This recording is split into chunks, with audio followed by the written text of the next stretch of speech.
This month marks the first anniversary of the death of Elvis Presley. The past year has been filled with booming sales of Elvis souvenirs, television specials, revived record airplay, and a number of books that claim to reveal the exclusive, true inside story of his life.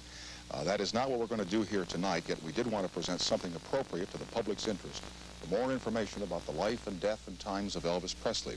So with us tonight are three men who were a part of his work and a part of his lifestyle. They can help put perspective, or put into perspective, all the room.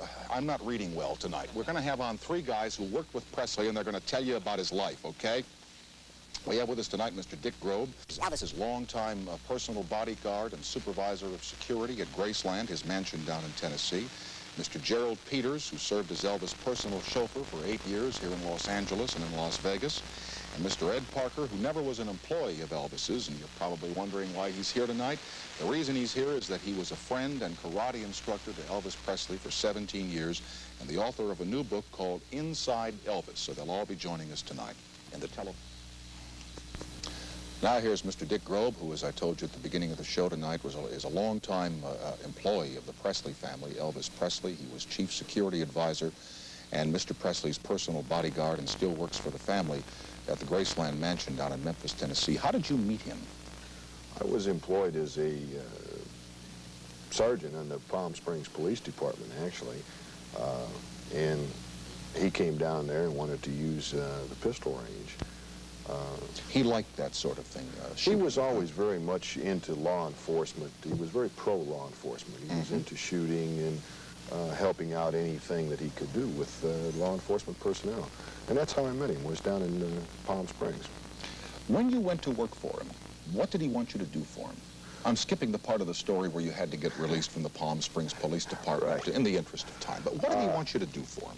My basic job was really to kind of set up liaison between his operation, the production group that moved around and did touring, and the local law enforcement, to see that everything went smooth and any problems arose that I could take care of, and to see that security was maintained, to add a professional level to it. Now, was this because of the press of the crowds and the excitement and the fact that people naturally want to get as close to a star of his magnitude as possible?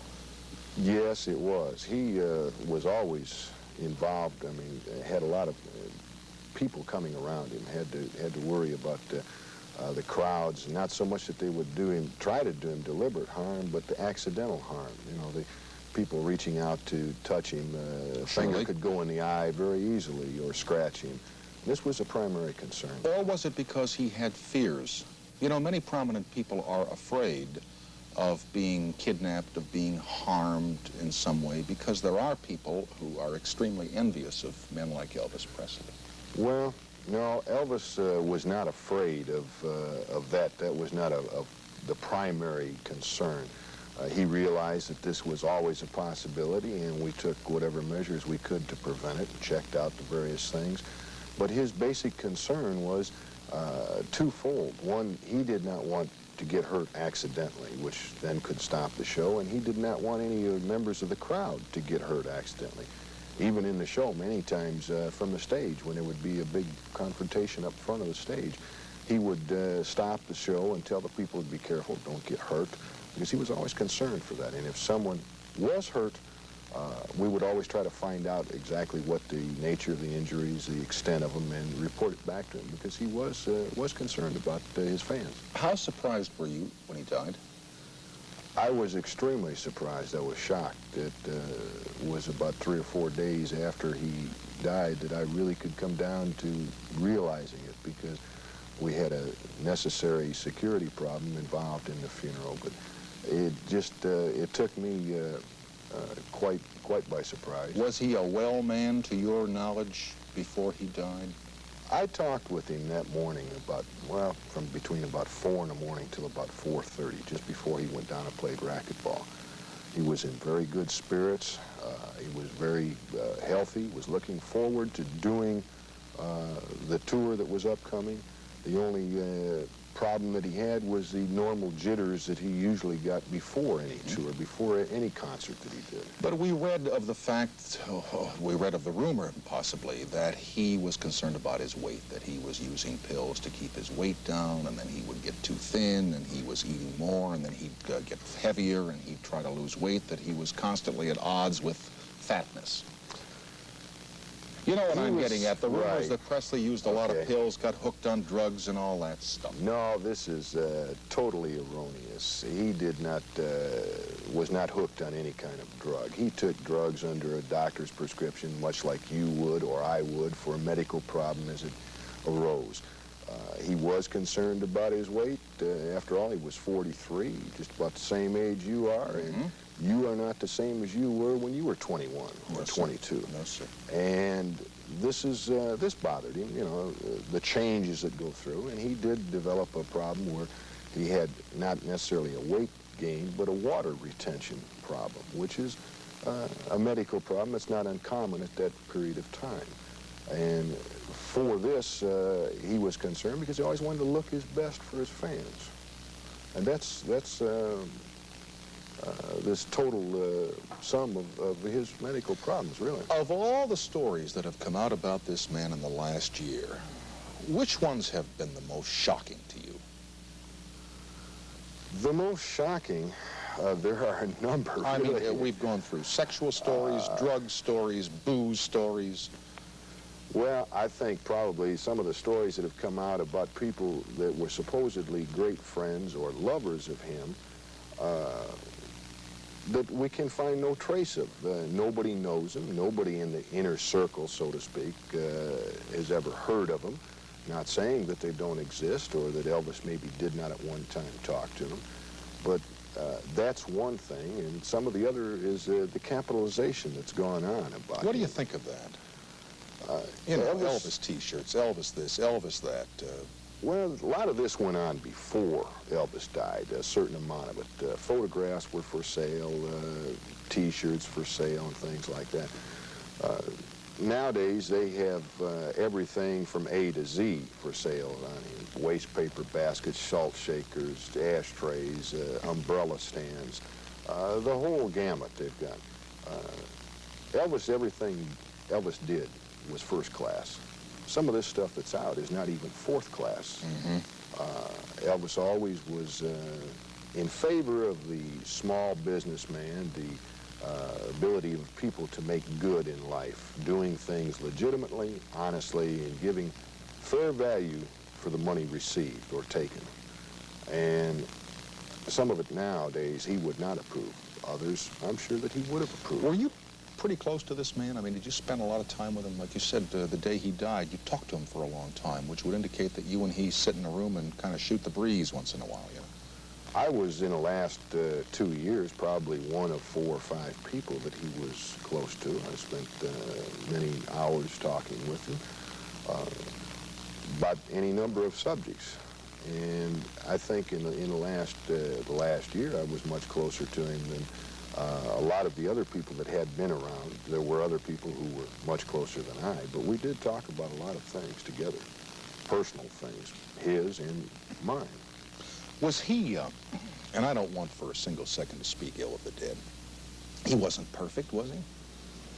He wasn't a saint? He liked women? He was not perfect. He was like every one of us. He was a human being, and too many people have forgotten that. They try to make him out to be some kind of ogre in some of these books, and they do it all for a capitalization type thing. I have yet to read anything that has been totally the truth. There's always been some fabrication into it, either to make it sell better or some gimmicks. Can you give me an example of that? There's a couple of books out now about people who have said that Elvis was on a great deal of drugs. The record shows that the drugs that he was on were given to him by a doctor, a physician, under medical supervision. And I spent a number of years in law enforcement, and part of my law enforcement training, I headed up a narcotics detail. Elvis was not an addict. He took pills for medical reasons. I would be a fool to sit here and say that Elvis did not take his sleeping pill. He did, but he also had a very long history of insomnia.